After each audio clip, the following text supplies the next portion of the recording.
highly exalted.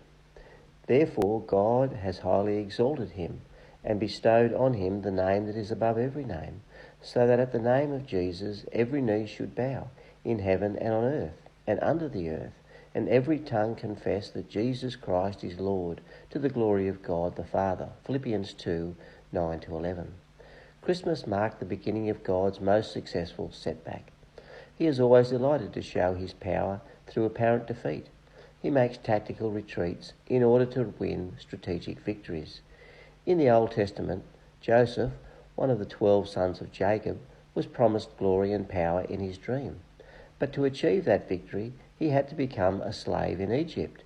And as if that were not enough, when his conditions improved because of his integrity, he was made worse than a slave, a prisoner. But it was all planned by God for his good and the good of his family, and eventually for the good of the whole world. For there in prison he met Pharaoh's butler, who eventually brought him to Pharaoh, who put him over Egypt. And finally his dream came true. His brothers bowed before him, and he saved them from starvation. What an unlikely route to glory. But that is God's way, even for his son. He emptied himself and took the form of a slave, worse than a slave, a prisoner, and was executed.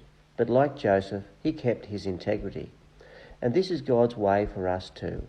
We are promised glory if we will suffer with him, as it says in Romans 8:17.